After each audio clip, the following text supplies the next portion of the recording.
Good afternoon. I'm Clayton Bauman coming to you live from the Greenville, North Carolina studios of WITN. Thank you for joining me here on Carolina News Now. I know folks have been watching us for the last several months. We took the last 2 weeks off for the holidays, but we're happy to be back with you here. I want to thank WBTV, who's been part of this operation, for basically launching Carolina News Now and hosting it for us the first couple of months that we've launched this endeavor. For you who are just joining us for the first time, what is Carolina News Now? Well, essentially we are 6 gray television news stations from North and South Carolina who are combining efforts to bring you powerful and impactful news from throughout the week here in eastern North Carolina, basically in North Carolina and South Carolina rather, to launch your weekend. Those stations, of course, are WBTV in Charlotte, WECT in Wilmington, North Carolina, WIS in Columbia, South Carolina, WMBF in Myrtle Beach, South Carolina, and WCSC in Charleston, South Carolina. We want to begin with a breaking story here in eastern North Carolina, which is essentially in our backyard. An Amber Alert has been issued for this young man. His name is Amari Christensen. Jacksonville police tell us that he went missing yesterday afternoon. I wanted to get a few more details up on the screen here to talk about regarding him. Essentially, police tell us that he was last seen in the Jacksonville area at the Holiday City Mobile Home Park on Corbin Road around 5:45 last night.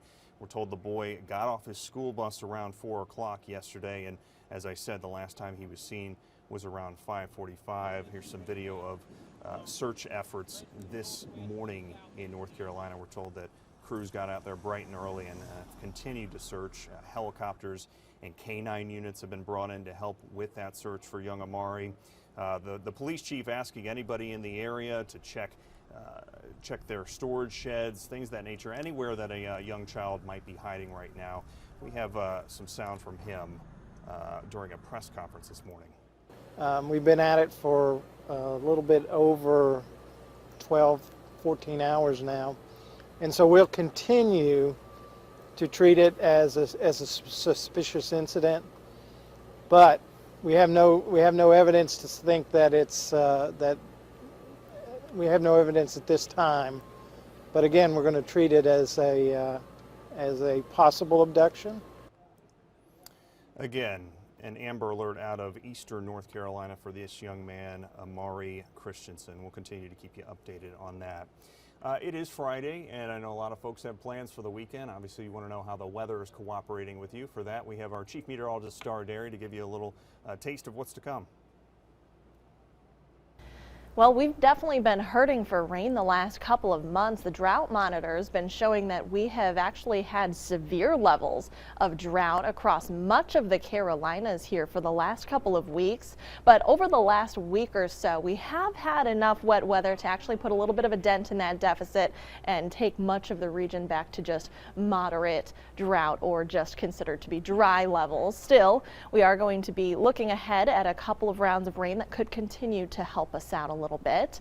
Overall, though, much of the weekend's looking to be dry. Lots of sunshine actually all across the Carolinas. But then we're going to be watching as this system approaches on the tail end of the weekend. So this is going to bring us some wet weather as we get into Sunday and Sunday night.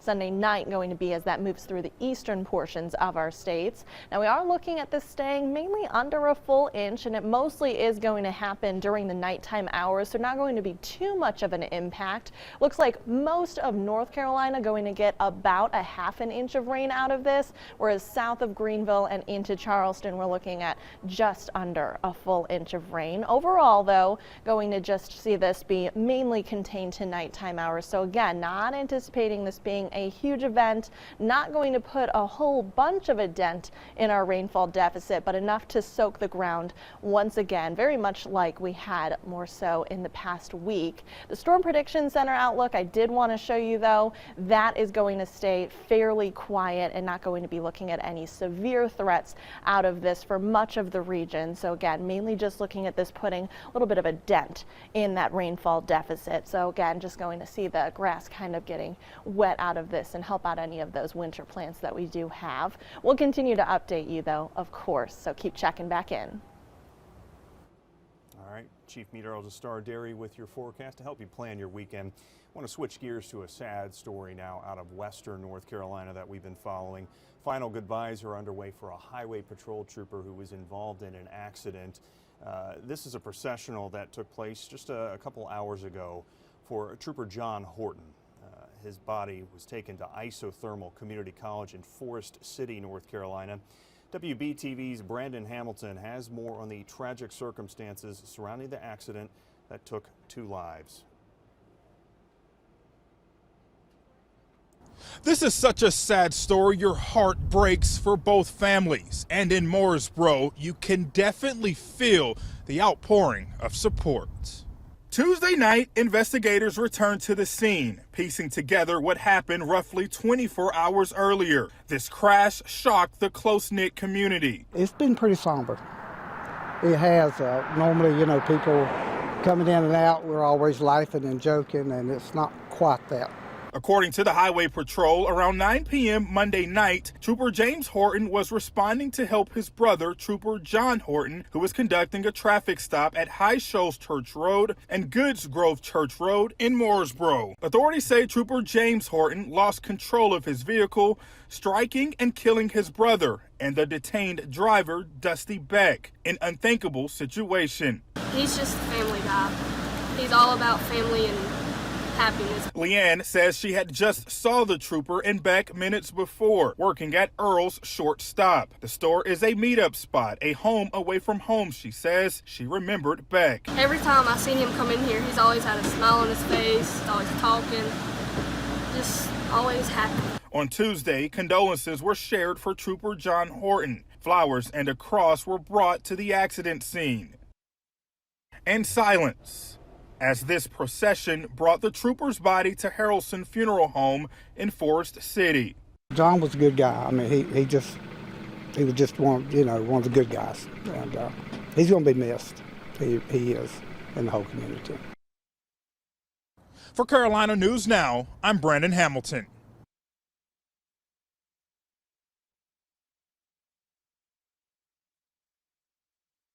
Thank you for that report, Brandon. Of course, we want to move on now to our next story. This is with WECT out of Wilmington, North Carolina. They've been following the latest TikTok challenge that has been making the rounds. You're familiar with all those ones that have resulted in injuries that take place on social media, kids copying them. One fire official is trying to get the word out that parents need to be aware of what their kids are watching on the TikTok app. That story comes to us from Kendall McGee. A new year brings new trends and hot new challenges. It's called the Whoosh Challenge, and the reason it's named the Whoosh Challenge has to do with the sound that the fire makes as it's coming out the top of a like a big water jug. It's not the only time a TikTok trend has gotten the attention of first responders. This time last year, kids were putting pennies in electrical outlets. Kids have an inaccurate and unrealistic and an unsafe view of fire. So what looks like fun often turns very, very, very bad. A child in Connecticut wound up in the hospital after trying the Whoosh Challenge. And Wilmington fire leaders hope that tragic story encourages parents to talk to their kids and seek help from the city's underutilized Youth Fire Setter Intervention and Prevention Program. It's designed around what happened or what parents are worried about happening, the age of the kids, the seriousness of what, the danger level of what might have, or the parents again are worried about happening. The decade-old program, not disciplinary, meaning nobody gets in trouble. It's simply a free resource aimed to help kids see through the smokescreen of flashy social media stunts and remind them that playing with fire can end in tragedy. That's the very bottom line of this program, is prevent what's preventable, intervene when we need to, because no one should be hurt in a fire.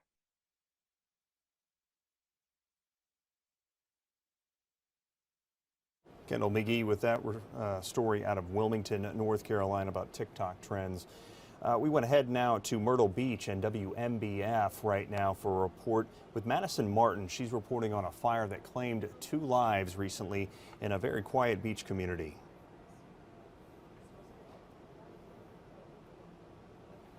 The home that once stood behind me is now unrecognizable. Midway Fire Rescue says they received many calls on Thursday morning about the blaze, and when they got here, they found a 3-story house completely taken up by those flames, which had also spread to a nearby home. These are some photos the Georgetown County Sheriff's Office posted from the scene on Facebook. One neighbor I talked with said the fire was shooting up like fireworks. When it comes to the nearby home, we understand people live in it seasonally, so nobody was inside at the time, but it also sustained some significant damage. For the house where the fire came from, though, that is where 3 adults were, a couple in their 70s, as well as their adult daughter and their family dog. Everybody was awake at some point from the fire alarms, and the woman and dog made it outside, but her parents did not. It's been 12, 15 years, I want to say, since the fire fatality. It's a sad day for this community, sad day for our fire department. Again, after hours of searching, Midway Fire Rescue tells us they were able to recover the remains of that couple and notify the family. Their identities have not yet been confirmed by the Georgetown County Coroner's Office. Investigators will continue to work to figure out what exactly caused this blaze. Reporting for Carolina News Now, Madison Martin, WMBF, Pawleys Island. All right, thank you, Madison, for that report. As everyone knows, yesterday was January 6th, marking the first anniversary of the Capitol insurrection in Washington, D.C., when a pro-Trump mob stormed the Capitol and essentially trying to stop the certification of Joe Biden's 2020 presidential election. A community in eastern North Carolina, Beaufort specifically, held a ceremony yesterday honoring Capitol Police Officer Eugene Goodman. He's the officer that led several of those rioters away from the chambers where several lawmakers were still there at the time when the Capitol was breached. The ceremony also honoring other Capitol officers as well. The event on Thursday in Beaufort was meant to pay tribute to Eugene Goodman and all of the officers who bravely defended the Capitol a year ago. But today was spent not only reflecting on the past, but also focusing on the progress still to be made in the future. A day hard to forget. I just had that sinking feeling of how can this happen? I was so upset with what was happening in the United States. This sparked the phrase from Beaufort Culture Club President Douglas Myron that was echoed by the crowd. And if this offends anyone, I'll help you pack. It comes from the back of a T-shirt, and I feel the message from the T-shirt was an angry one and divisive one. And I guess I came back, some of that anger came out at that. If you're trying to turn America into the place I don't recognize anymore, I wish you would go. The event held on Front Street today was to honor Eugene Goodman and the officers at the Capitol who fought against the crowds of rioters storming the Capitol in protest of the 2020 election. Goodman backed away in the opposite direction of the Senate chambers to lure protesters away. The individual bravery and the ability to think on his feet is just really inspiring. I saw when it was happening live, and I believe he was a hero because of his actions. He looked to his left, knew what was going on there, and he knew if he said, "You guys stay here, stop," that they would follow him. And he led them where there was backup. Town Commissioner Melvin Cooper led the crowd in the Pledge of Allegiance, organizers and those in attendance with a message for a hope of unity in the future.